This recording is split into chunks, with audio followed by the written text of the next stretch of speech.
हीडा कांची घूमना जाऊं बीरगंज को मेला। हीडा कांची घूमना जाऊं बीरगंज को मेला। घंटा घर को छेउमा खाने चाट छोला। घंटा घर को छेउमा खाने चाट छोला। हो हीडा कांची घूमना जाऊं बीरगंज को मेला। हो हीडा कांची घूमना जाऊं बीरगंज को मेला।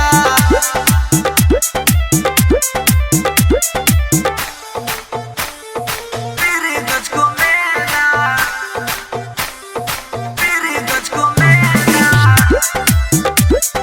हीडा कांची घूमना जाऊं बीरगंज को मेला। बीरगंज को मेला।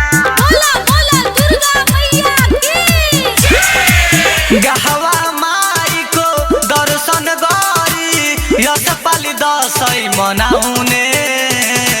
घडियारमा गई कमर हिलाई साथमा टिकटक बनाउने।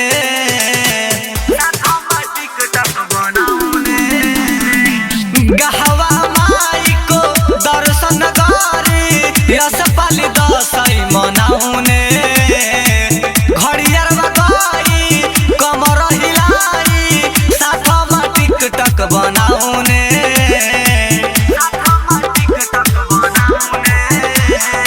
डर लाग्छ मलाई त्यहाँ हेरेर बेला। हो हीडा कान्छी घुम्न जाऊँ बीरगंजको मेला।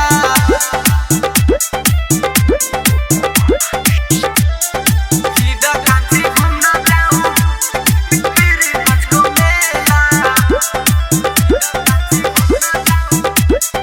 बीरगंजको मेला। प्रेम से बोली शीतला भवानी की।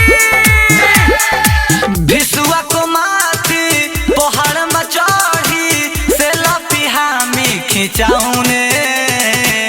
बादशाह दिलको गीत बजाई मेलामा हामी रमाउने।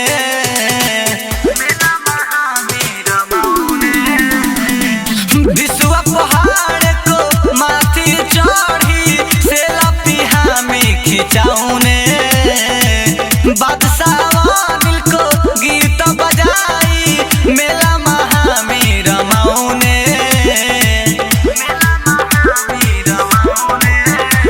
हो चाउमिन खाने जानु दिउँसोको बेला।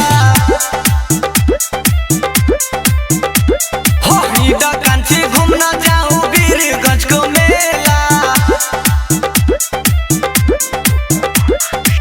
घंटा घरको छेउमा खाने चाट छोला। घंटा घरको छेउमा खाने चाट छोला। हो हीडा कान्छी घुम्न जाऊँ बीरगंजको मेला। हो हीडा कान्छी घुम्न जाऊँ बीरगंजको मेला। बादशाह रिकॉर्डिंग स्टूडियो डोकैला चौक।